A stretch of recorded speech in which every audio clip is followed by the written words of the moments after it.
The heavy oak door didn't just close behind her, it severed 3 years of love with a single, sharp click until a small hand pulled at the Mafia boss's sleeve. The suitcase struck the marble when she heard the words that would end everything she'd built. Marta Reyes never imagined that after 3 years of healing the Marino household, she would be cast out like a traitor. She clutched her belongings, fighting to keep her composure as his voice, cold as winter's steel, ordered her through the door. No one understood what had shattered the fragile peace until Grace Marino tugged at her father's jacket and whispered something that would break the most dangerous man in Charleston. If you're enjoying this story, drop a comment telling us where you're watching from and subscribe so you don't miss what happens next. Now, let's continue. Marta Reyes moved through the grand foyer, her heels echoing against Italian marble she'd once scrubbed on her knees when Grace spilled grape juice during a tea party. 15 paces from the curved staircase to the iron-studded entrance. 15 steps to abandon 3 whole years of her life. The late afternoon light poured through the mansion's stained glass windows, painting the walls in fractured colors: ruby, sapphire, amber. She thought of how she used to hold Grace up to those windows at this exact hour, the two of them naming each color as it danced across the child's small palm. That one's sunset orange, Marta. That one's ocean blue. She didn't look back. If she did, she knew her legs would refuse to move. And she'd already collapsed once in the hallway bathroom while packing, her hands shaking so badly she could barely fold Grace's favorite bedtime story, the one about the girl who tamed dragons. The book she left on the dresser. It belonged to this house, to the life that was no longer hers. Christian Marino stood like a monument behind her, his fingers still extended toward the exit, his jaw carved from granite. He was a man who commanded empires with a word, but the way his hand trembled now, just slightly, barely visible, said everything. He didn't understand what he was doing either. And maybe that was the cruelest part, because if anyone asked him for a reason beyond, "You're a liability," he couldn't give one. Someone had whispered poison in his ear, and he'd believed it without question because trust was a luxury men like him couldn't afford.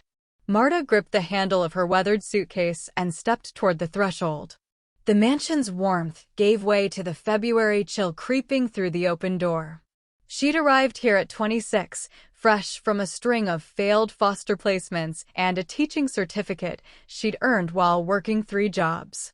With no family and no real references beyond a priest who'd vouched for her character, the placement agency had sent her almost by accident, a temporary solution that became permanent when Grace, then only 3 and still raw from her mother's death, stopped screaming in the night only when Marta sang her lullabies in Spanish. The foyer seemed to stretch endlessly before her.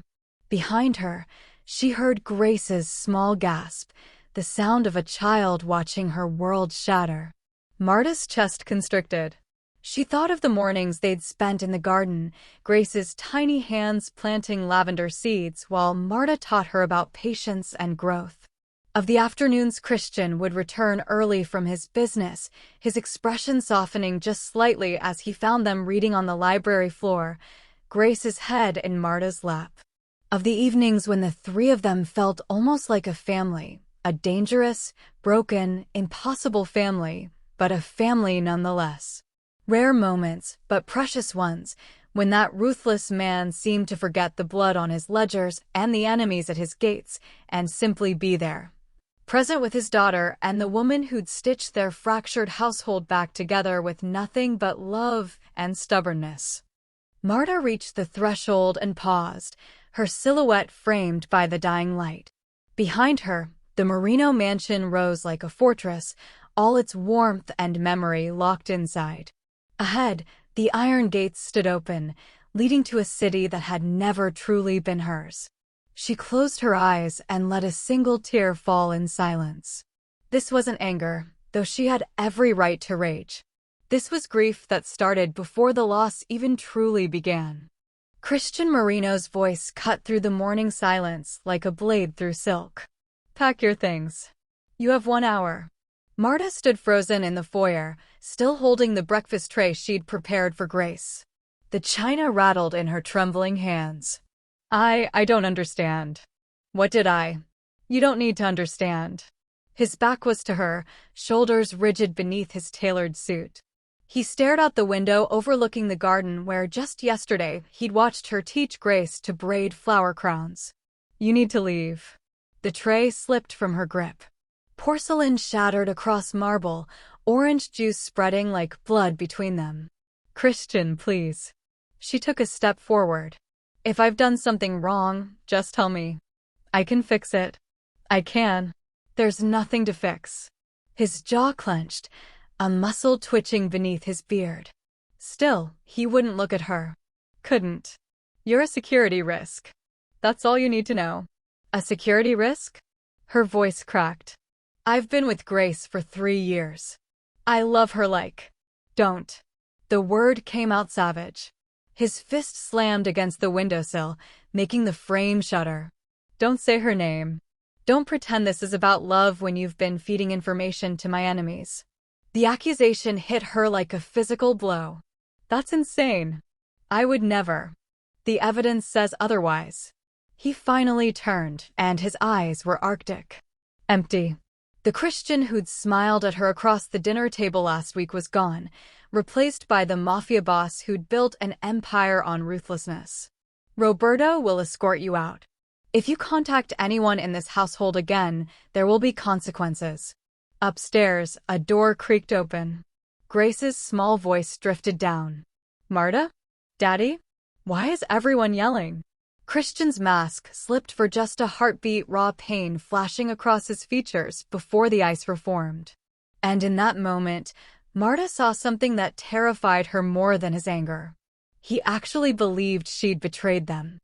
Marta's hands shook as she threw clothes into the battered suitcase that had followed her through 17 different homes before she turned 18.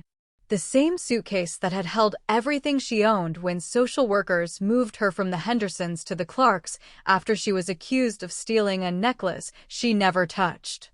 The same one she'd clutched in a group home bathroom, sobbing, when her caseworker told her that her mother, somewhere out there, had signed away her rights permanently.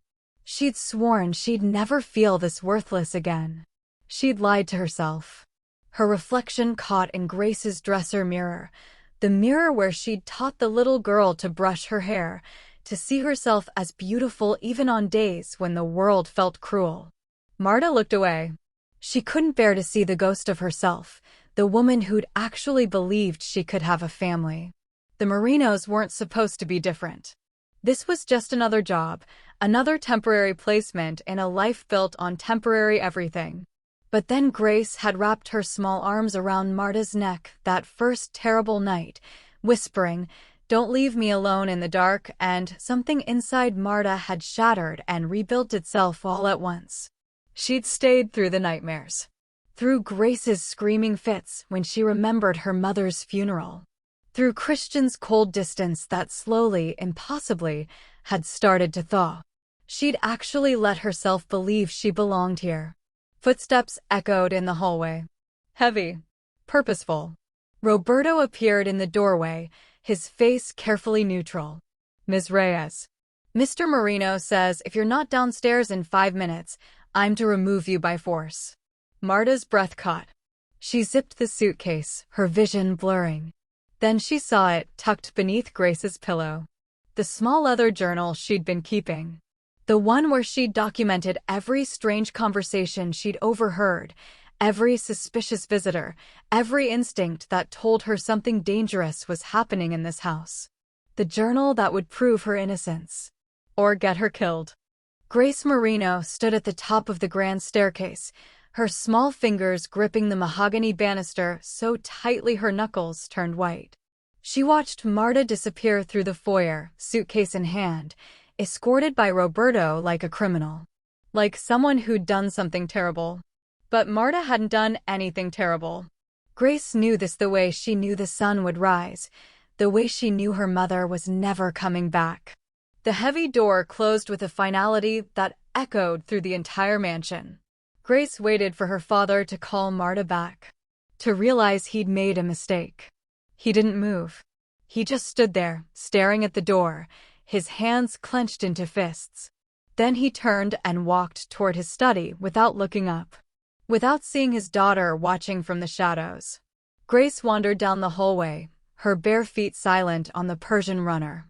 The house felt different already. Colder. Emptier. She pushed open the door to Marta's room, the small quarters off the kitchen that Marta had transformed with second-hand curtains and wildflowers from the garden. The lavender scent that always clung to Marta's clothes, that made Grace feel safe when she crawled into her lap after bad dreams, was already fading. Grace sat on the neatly made bed and pulled Marta's pillow to her chest, breathing in what remained. Downstairs, she heard the clink of glass against glass. Her father pouring whiskey. It wasn't even noon. The smell would drift up soon, that sharp, bitter scent that meant Daddy was in the place where she couldn't reach him. Where he'd been after Mommy died, before Marta came and somehow pulled him back into the world. Grace's throat tightened. She was 7 years old, but she understood loss better than most adults. First her mother. Now Marta. She walked to her own room and climbed onto the window seat overlooking the garden. The lavender plants they'd tended together swayed in the February wind. Purple against gray sky. That's when she saw it. Through the library window across the courtyard, a woman was sitting in Daddy's chair. Not just any woman, the lady with the red lipstick who'd visited 3 times this week. The one who smiled at Grace with teeth that never reached her eyes. The same woman Grace had seen 2 nights ago in the garden, standing in the shadows with a man in a gold watch, both of them huddled over Marta's laptop that had gone missing and mysteriously reappeared. Grace's heart hammered against her ribs. The woman looked up suddenly, directly at Grace's window, and smiled. 2 nights earlier, Grace couldn't sleep. The nightmare had been the same one, Mommy's car spinning off the bridge, water rushing in, Grace screaming from the back seat even though she hadn't actually been there when it happened. Her mind invented the details her memory didn't have. She'd crept downstairs looking for Marta, but Marta's door was closed, a sliver of light underneath. She was probably reading. Grace didn't want to bother her. Instead, she'd wandered to the library where Daddy kept the big telescope. Sometimes looking at stars made her feel small in a good way, like her problems were tiny compared to the universe. She was curled in the window seat behind the velvet curtains when she heard voices in the garden below. Grace peeked through the glass. The woman with red lipstick stood beneath the oak tree, her face illuminated by her phone screen. Next to her, a man in an expensive suit checked a gold watch that gleamed in the moonlight. "You're certain Marino will believe it?" The man's voice drifted up through the partially open window.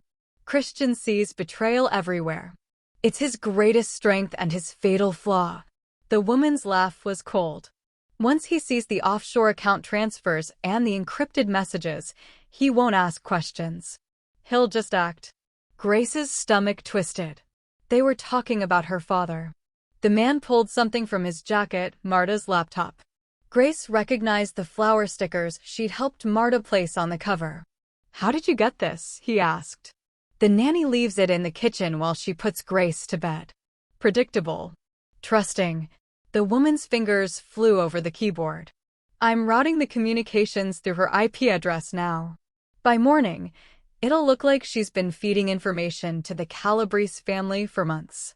Grace's hands flew to her mouth, trapping a gasp. "And if Marino investigates further?" "He won't. I've made sure of that." The woman snapped the laptop closed. "Without the nanny, that little girl will be vulnerable. Lonely. And when Christian is desperate to fill the void, I'll be there. For both of them." The man smiled. "Your father will be pleased. Taking down the Marino empire from the inside, it's brilliant. It's necessary." The woman's voice turned sharp as broken glass. "My father rots in prison because of Christian Marino's testimony. Now I'll take everything he loves." They moved toward the house.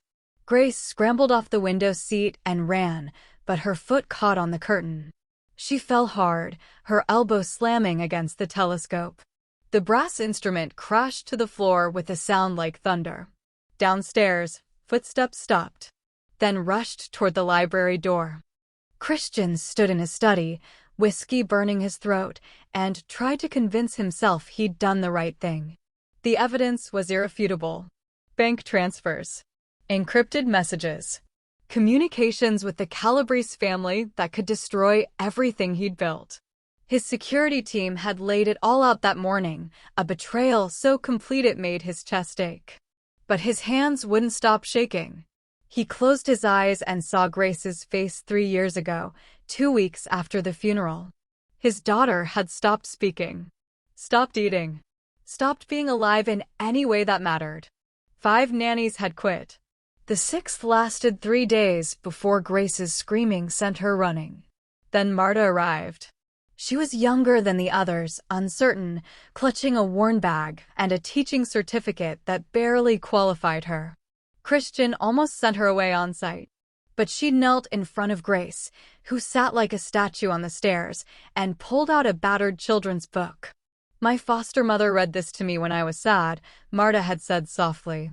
"It's about a girl who plants a garden in the darkest place she can find. Want to hear what grows?" Grace didn't respond. Didn't even blink. Marta started reading anyway. Christian stood in the doorway of his study that night, paperwork forgotten, listening to this stranger's voice weave through his daughter's darkness. Marta didn't stop when Grace remained silent. She read for 2 hours, her voice never wavering, never pushing. On the 3rd night, Grace's hand crept into Marta's. On the 5th night, Grace whispered, "Read the flower part again." On the 7th night, Grace smiled.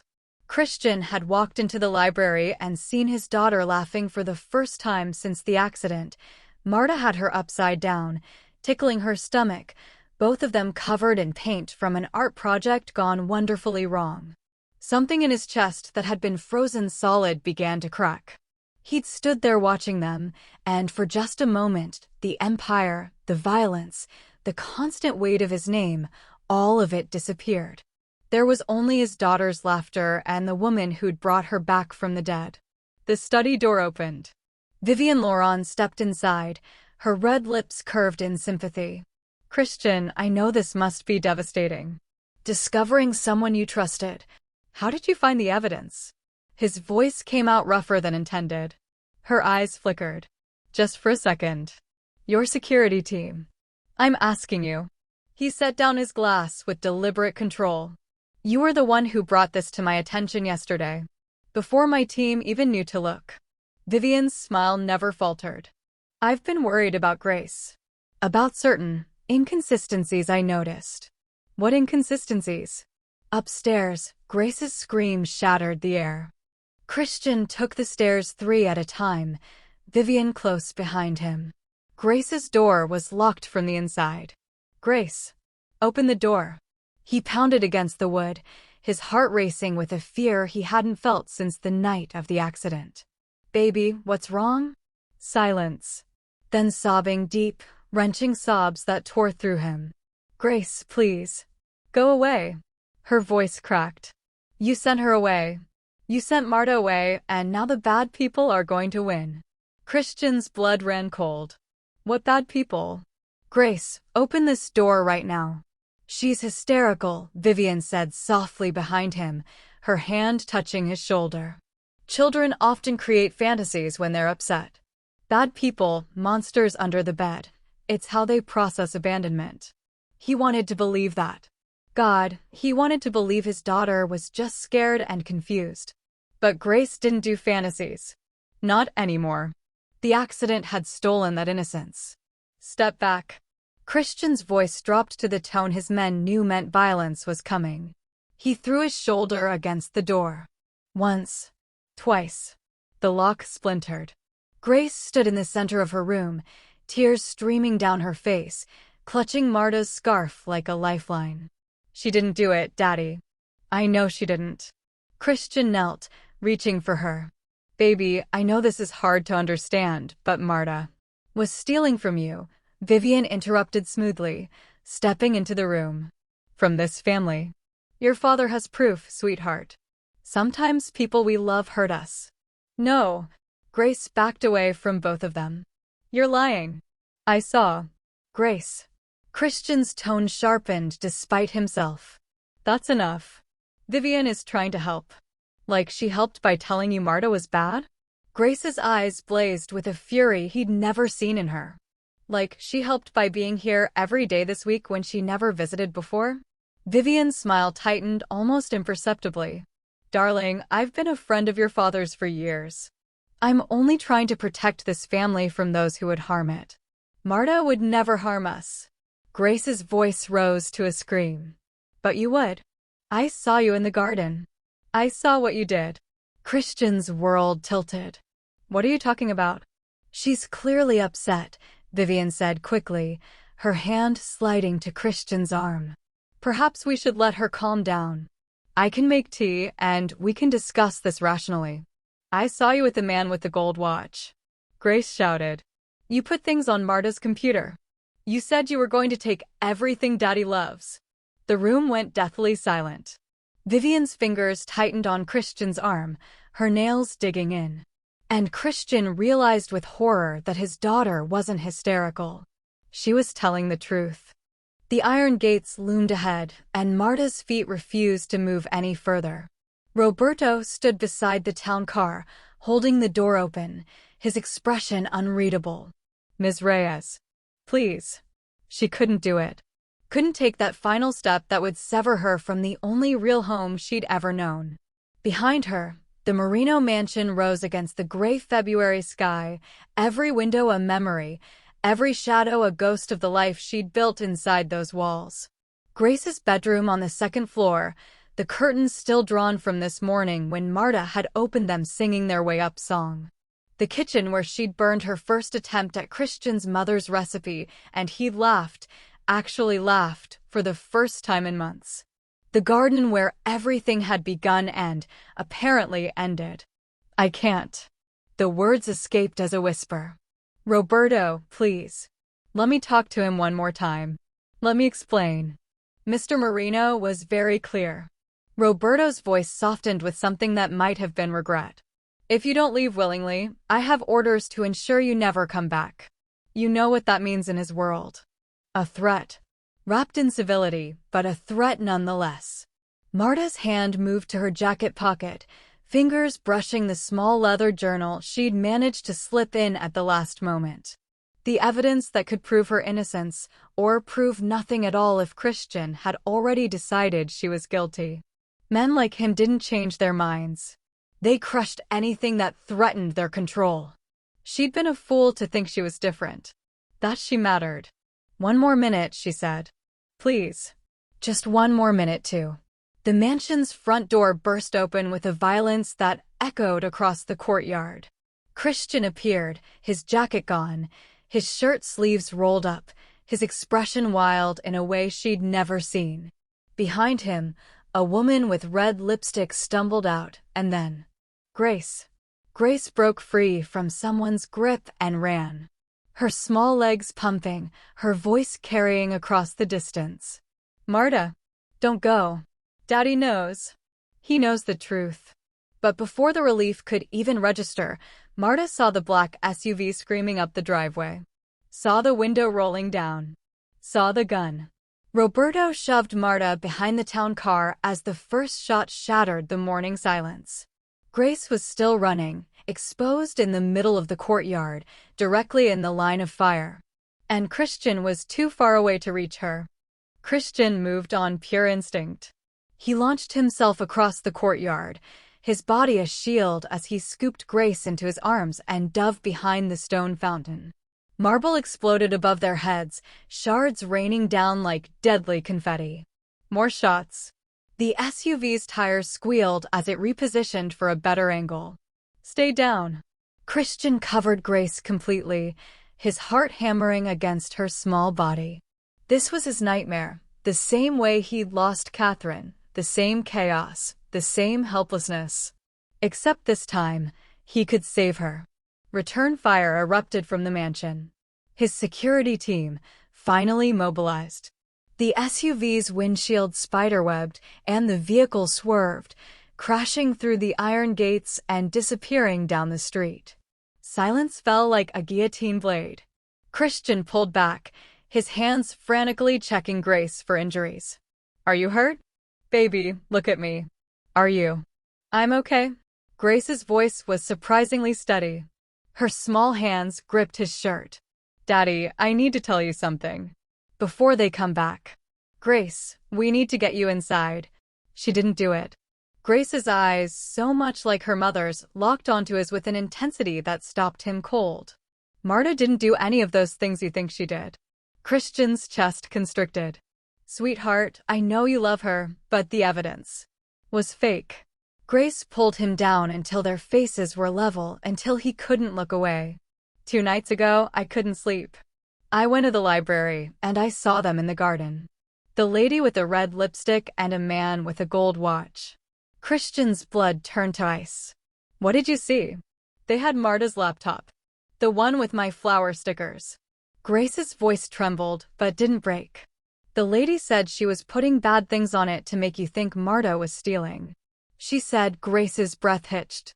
"She said once Marta was gone, you'd be sad and alone, and she could take everything you love." The world tilted. Every piece of evidence, every encrypted message, every bank transfer that had seemed so damning, all planted by Vivienne Laurent, the daughter of Marcus Laurent, the man Christian had testified against 5 years ago, the man who'd sworn vengeance from his prison cell. "Why didn't you tell me?" Christian's voice cracked. "I tried." Tears spilled down Grace's cheeks. "This morning at breakfast, but you said you were busy. Then you were yelling at Marta and I was scared and I didn't know what to." An engine roared. Christian's head snapped up. The SUV was back, and this time it wasn't alone. 3 more vehicles blocked the driveway, and men in tactical gear poured out like ants from a disturbed nest. But they weren't police. And they weren't Christian's men. "Daddy?" Grace's voice went small. "Who are they?" Christian pulled his daughter close, his hand moving to the gun at his back. At the gate, behind the bulletproof glass of the town car, Marta watched in horror. Then she did something that would either save them all or get her killed. She opened the car door and started running toward the house. Toward Grace. Toward the family she'd already lost once today. "Roberto, get Grace inside now." Christian's roar cut through the chaos.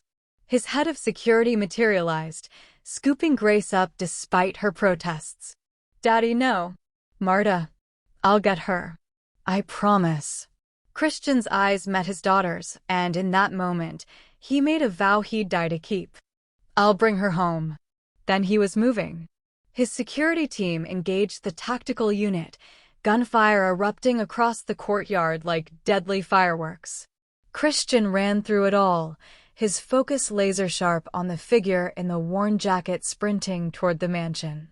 Toward certain death. "Marta." His voice tore from his throat. "Get back."